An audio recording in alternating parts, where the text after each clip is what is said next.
The blood on the sidewalk was 3 days old, but Maya Collins still stepped around it on her way to work. In this part of the city you learn not to ask questions. You learn not to stare. You learned that survival meant becoming invisible, and Maya had perfected the art of disappearing into the background noise of a world that chewed people up and forgot their names. She pushed through the greasy door of Romano's restaurant at 9:45, 15 minutes before her shift started, because being early meant you got the better section. The fluorescent lights hummed overhead like dying insects, and the smell of old cooking oil clung to everything. Maya tied her apron with practiced efficiency, her fingers moving through the familiar motions while her mind stayed carefully blank. Thinking too much about her life was dangerous. Thinking meant remembering, and remembering meant feeling, and feeling meant breaking down in the storage room between the lunch and dinner rush. She'd gotten good at not breaking down. Table 6 just sat, Marco called from behind the bar, his voice tight with something Maya couldn't quite place. Fear maybe. Or warning. Maya glanced toward the corner booth and felt her stomach drop. The man sitting there wore a suit that probably cost more than she made in 2 years, and the 4 men standing around him had the kind of stillness that came from knowing how to hurt people efficiently. But it was the little girl sitting across from him that made Maya's breath catch. She couldn't have been more than 9 years old, with dark curls and eyes that held too much anger for someone so young. "That's Vincent Moretti," Marco whispered, appearing at her elbow. "Don't mess this up. Last waitress who served him wrong?" She left town the next day. Maya picked up her order pad, her hands steady even as her heart hammered against her ribs. She'd survived too much to let fear control her now. She'd survived her parents' car accident when she was 17. She'd survived the foster system. She'd survived being homeless for 3 months last winter. She'd survived by being invisible, by never causing problems, by knowing when to smile and when to stay silent. But as she approached table 6, she realized that everything she'd learned about survival was about to be tested. The little girl's eyes locked onto her with the precision of a predator spotting prey. Maya had seen that look before in the eyes of kids who'd been hurt so badly they decided to hurt everyone else first. It was a look that said, "I dare you to care about me. I dare you to try." "Good evening," Maya said, her voice calm and professional. "Can I start you with something to drink?" The girl smiled, and it was the kind of smile that promised chaos. In one swift motion she knocked her water and wine glass off the table. It shattered against the floor, ice and glass exploding across Maya's shoes. The restaurant went silent. Even the kitchen sound seemed to pause. "Oops," the girl said, her voice dripping with false innocence. "I guess you'll have to clean that up. That's what you people do, right? Clean up messes." Vincent Moretti's face remained expressionless, but Maya caught the slight tightening around his eyes. He was watching her, waiting to see how she'd react. The men around him shifted almost imperceptibly, their attention sharpening. Maya understood in that moment that this wasn't just about a broken glass. This was a test, and failing it might mean more than just losing her job. She could feel every eye in the restaurant on her back. Maya crouched down until she was eye level with the girl, ignoring the water soaking into her knees. She didn't reach for the glass immediately. Instead she looked directly at the child and spoke softly, just loud enough for her to hear. "That must have been scary," Maya said. "Watching it fall like that." The girl's smile faltered. Confusion flickered across her face, quickly replaced by suspicion. "I did it on purpose." "I know," Maya replied.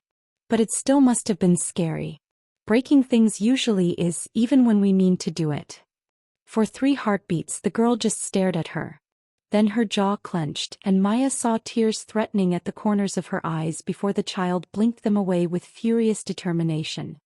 "Her name is Sophia," Vincent Moretti said, his voice carrying the kind of quiet authority that made presidents nervous. "She's had 12 nannies in 2 years. None of them lasted more than a month." Maya kept her eyes on Sophia, not on the dangerous man speaking. "I'm not a nanny. I'm just someone who brings food and tries not to judge people for having bad days." She stood slowly, careful not to make any sudden movements, and began collecting the larger pieces of glass. Sophia watched her with an intensity that felt like being studied under a microscope. Maya brought a fresh glass of water, set it down gently and pulled out her order pad. "Whenever you're ready," she said simply. The rest of the meal passed without incident, though Maya felt Vincent Moretti's eyes tracking her every movement. Sophia ate in silence, occasionally shooting Maya suspicious glances, as if trying to figure out what her angle was. Maya treated them exactly like she'd treat any other customers, professional and warm but not overeager. She'd learned long ago that desperate people made others uncomfortable, and she refused to be desperate ever again. When they left, Vincent placed $100 bill on the table for a $40 meal. Maya pocketed it without comment, but her hands shook slightly as she cleared the dishes. She knew this wasn't over. Men like Vincent Moretti didn't just walk away from interactions. They studied you, measured you, and decided whether you were useful or expendable. She just didn't know which category she'd fallen into. The answer came at 2 in the morning when Maya was walking home through streets that smelled like rain and regret. A black car pulled up beside her, moving so smoothly she almost didn't hear it. The back window rolled down and Vincent Moretti's face appeared in the opening. "Get in," he said. Not a request. Every instinct Maya had screamed at her to run, but she knew running would be pointless. Men like him had long arms and longer memories. She slid into the leather interior, acutely aware of the driver's eyes watching her in the rearview mirror. Vincent didn't waste time with small talk. "My daughter needs consistency. She needs someone who won't abandon her when she acts out. Someone who won't treat her like a problem to be managed." "You have money," Maya said carefully. "You could hire professionals. Child psychologists. People with actual training." "I've hired 15 of them," Vincent replied, his voice flat. "Sophia breaks them all. She's been hurt and now she hurts others before they can hurt her. It's a survival strategy one understands well." Maya turned to look at him fully for the first time. In the dim light of the car, Vincent Moretti looked less like a monster and more like a tired father who'd run out of options. It didn't make him less dangerous, but it made him more human, which was somehow worse. "What exactly are you asking me to do?" Maya asked. "Spend time with her. Not as an employee. Not as a caretaker. Just be present. Be consistent. Don't run when she pushes you away." He paused and something flickered across his face. "I'll pay you $5,000 a week." Maya's mind reeled. $5,000 a week was more money than she'd seen in her entire life. It was enough to get a real apartment. It was enough to stop eating ramen 3 meals a day. It was enough to maybe finally stop feeling like she was one disaster away from complete collapse. It was also probably enough to get her eliminated if she made one wrong move. "I have conditions," Maya heard herself say, surprised by the steadiness in her voice. "I won't be intimidated. I won't be replaced without explanation. And if Sophia tells me to leave, I'll respect that." Vincent's lips curved into something that might have been a smile on a different man. "Agreed." The estate was exactly what Maya expected. Massive, guarded, and cold. Sophia's room was on the 3rd floor, decorated in shades of pink that felt prescribed rather than chosen. The girl herself was sitting on her bed when Maya arrived the next morning, arms crossed, eyes defiant. "You're back," Sophia said accusingly. "Why?" "Your father asked me to spend time with you," Maya replied honestly. "He pays people to tolerate me. That's different from actually wanting to be here." Maya sat down in the chair by the window, not trying to get closer. "You're right. But I needed the money and you need someone who'll show up. Maybe we can both get what we need." For the next 3 weeks, Sophia tested every boundary she could find. She lied about Maya to the staff. She locked Maya out of rooms. She screamed and threw things and did everything possible to make Maya quit. But Maya had survived worse than a hurting child. She'd survived being completely alone in the world with no one to catch her when she fell. She'd survived nights so dark she couldn't see a way forward. Sophia's anger was painful, but it was also familiar, and Maya knew how to sit with pain without letting it destroy her. Slowly, almost imperceptibly, something began to shift. It started with small things. Sophia stopped slamming doors quite as hard. She began eating breakfast when Maya was in the room. She asked questions, testing whether Maya's answers would stay consistent. And then Maya discovered the music room. She'd gotten lost one night trying to find the bathroom and heard the sound of a violin coming from behind a locked door. The melody was heartbreaking, played with the kind of raw emotion that made Maya's chest ache. She stood outside listening until the music stopped abruptly. The door opened and Sophia stood there with tears on her face and fury in her eyes. "You followed me," she accused. "I got lost," Maya said softly. "But that was beautiful. You're playing. My mother taught me." Sophia's voice cracked. Before she died. Before everything became terrible. Maya didn't try to hug her. Didn't offer empty platitudes about time healing wounds. She just nodded and said, "It must hurt to miss her so much." Sophia's face crumpled and for the first time she let Maya see her cry without anger, without performance. Just grief, pure and simple. But someone else was watching too. Lucia Moretti had been Vincent's right hand for 15 years, his stepsister and closest advisor. She'd helped build the empire, made the hard decisions, eliminated threats before they could grow.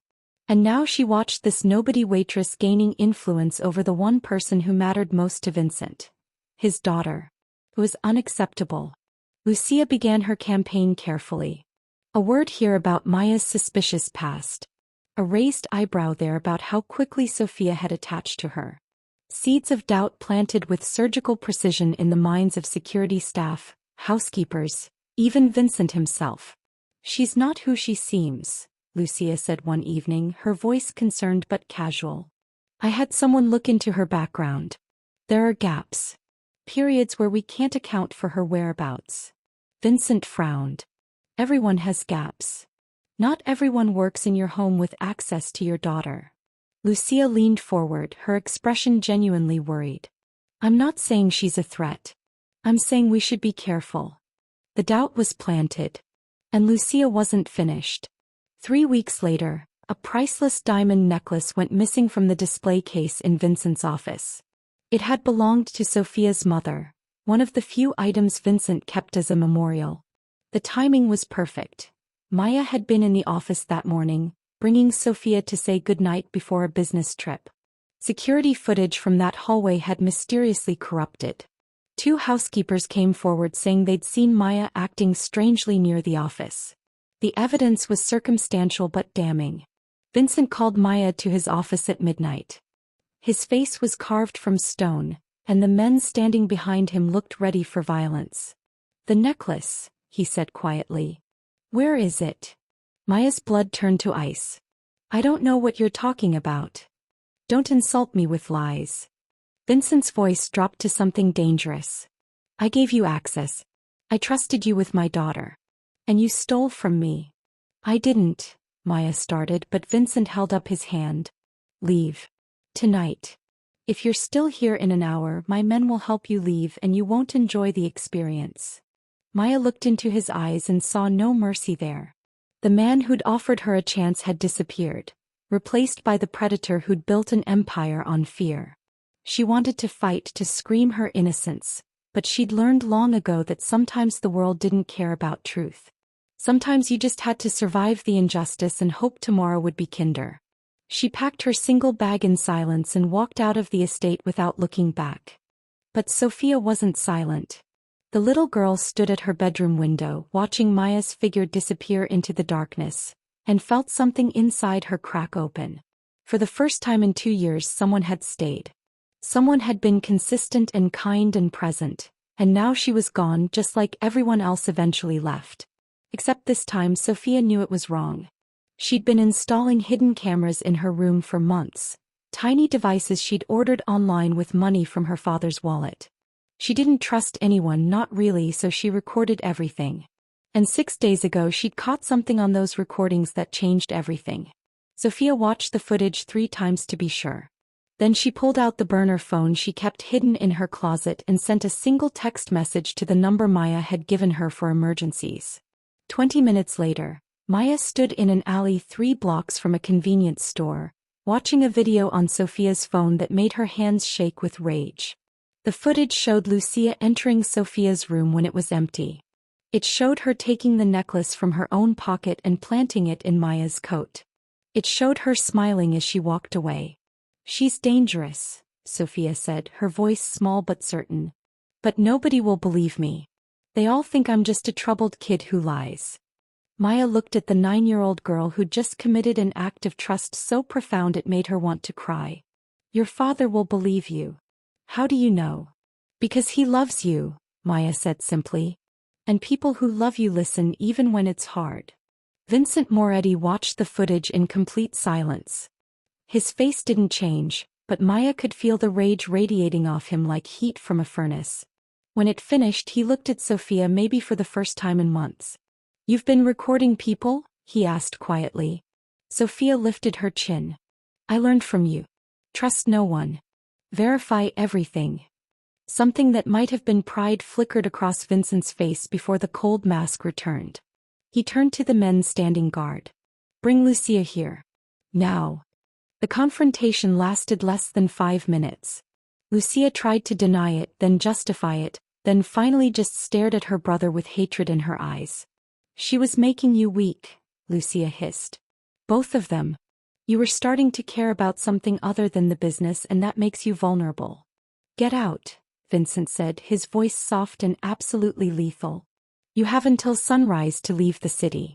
If you're still here after that, I'll forget you're my sister." Lucia left without another word, and Maya understood that in Vincent's world that was mercy. Vincent turned to Maya, and for the first time she saw uncertainty in his expression. "I was wrong. About you. About what happened." "Yes," Maya said simply. "You were. Sophia wants you to stay. As family, not as an employee." Maya looked at the little girl standing between them, no longer hiding behind anger, no longer testing whether people would stay. Just a child who'd learned that sometimes, rarely, people could surprise you by being better than you expected. "Okay," Maya said. "I'll stay." The changes came slowly. Vincent began pulling back from operations, delegating violence to others while he focused on being present for Sophia. He attended her violin recitals. He listened when she talked about her mother. He learned that power meant nothing if it destroyed everything worth protecting. Maya helped Sophia navigate her grief, teaching her that vulnerability wasn't weakness and trust didn't have to end in abandonment. They spent hours in the music room, Sophia playing while Maya listened, both of them healing in the quiet spaces between notes. 6 months later, Maya stood in the estate's main hall and watched Sophia perform a complete concerto for an audience of associates and family. The girl who'd once thrown glasses and screamed at anyone who came close now played with her whole heart exposed, no longer afraid of being seen. Vincent stood beside Maya, and for once his face wasn't a mask. He looked at his daughter with open love, with pride, with a kind of fierce protectiveness that came from understanding how close he'd come to losing everything that mattered. "She's remarkable," Maya said softly.